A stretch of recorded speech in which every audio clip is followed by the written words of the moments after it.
Naghahanap kami ng kainan. Medyo mainit na yung ulo nitong kasama ko eh. Ay, saan na siya? Gutom na dong. Saan ba masarap dito? Ayoko na ng na-high blood ako dun sa kahapon. Lobster. Nagugutom na siya.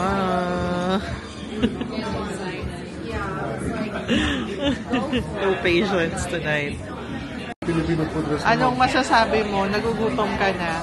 When was your last meal? Hapon. What time?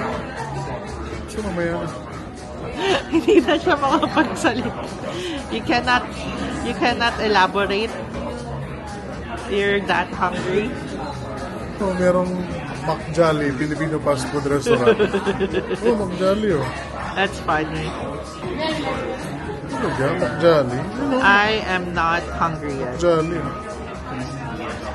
Kasi nga naka-trademark yung Jollibee, so McJolly sila. This restaurant's nice actually. Ay.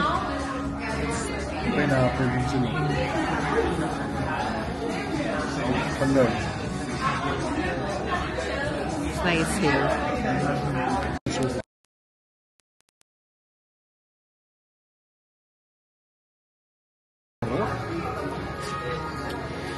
This is my rack of lamb.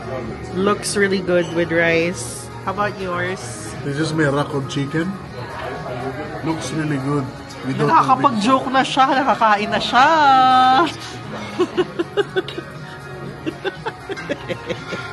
Eat na dong. Let me see you eat. Oh, wow. Can you request for a spoon, please? Absolutely. Thank you.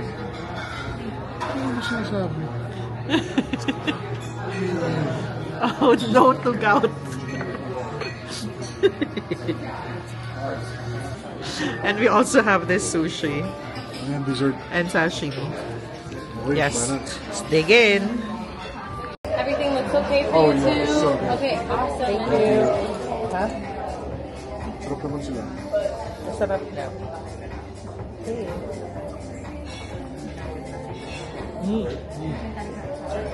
Oh. So good. The salmon is fresh in all fairness.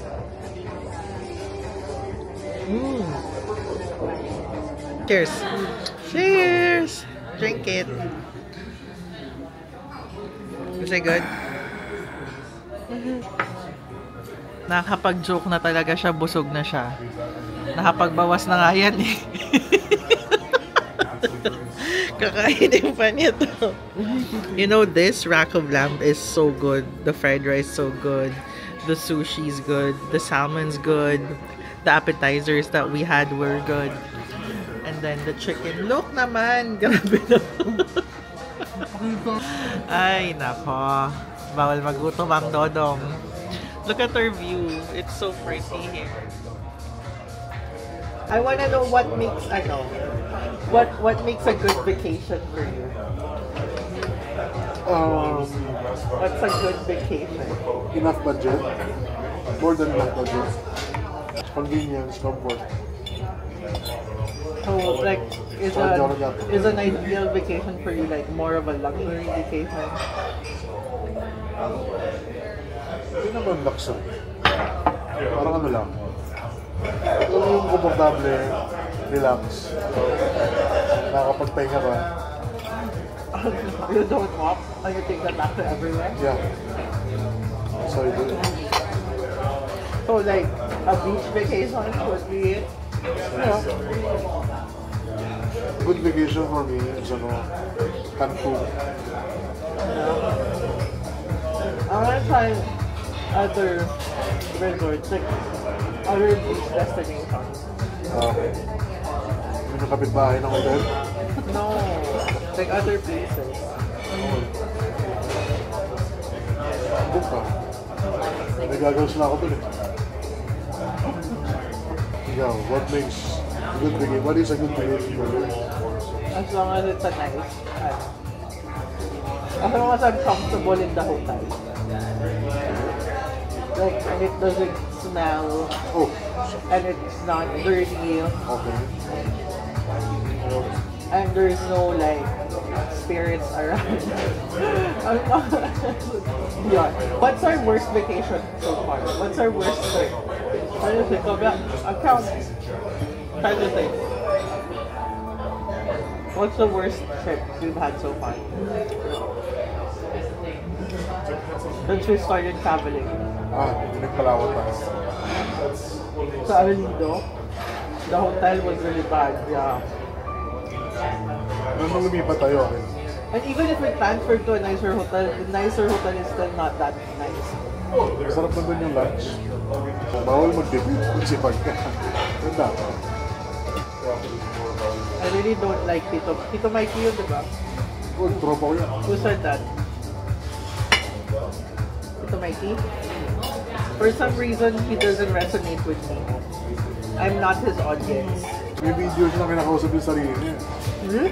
Ano ba bro? Bumili ng kotse. Ba't di na kaya na bili mo?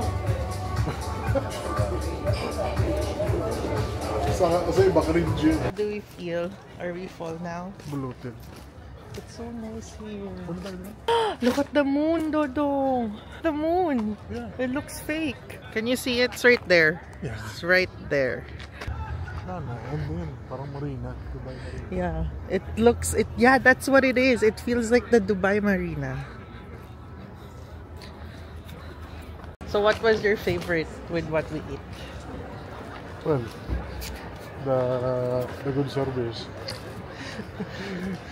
What was your Yung favorite? chicken. You like the chicken? Tandoori. It Angry tastes chicken. like ano yung nagsara dun sa may mahogany? Nando's. It Nando's. tastes like Nando's. Malayo. Tayo yan eh. Si Nando's.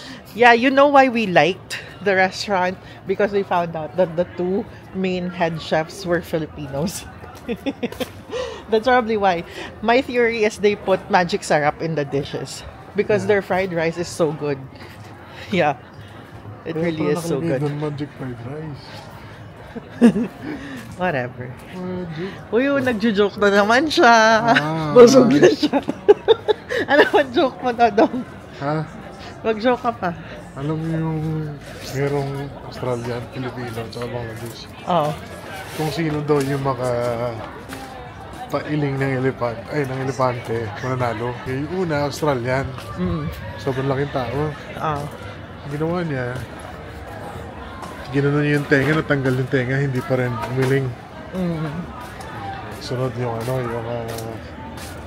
Australian. Ano ba isa? Bangladesh. Bangladesh. Ba't sumali Bangladesh?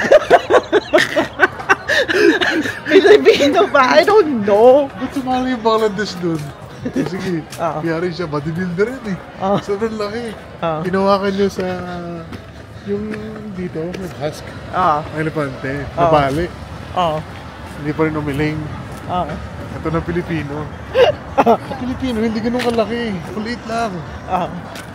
Ginawa niya, pumunta sa likod ng elepante. Itlog. Pinitik yung itlog. Pag napitik ng itlog, gawin. Paano? Tapos sabi ng hari, sige. Bibigyan kita na mas malaking premyo pag inulit mo. Pumunta kayo yung Pilipino sa harap ng elepante. Sa may isang tenga na sabi niya, gusto mo, pitigin ko yung itlog muli. Sabi ng elepante, You know, the first time you told me this, it wasn't funny. But right now, it's funny. Maybe because we're full. Busog na siya, nakapag-deliver na siya na isang buong skit ng joke. He's having gout attack kasi kahapon, pagsubo ko ng lobster sa kanya, kakain naman siya.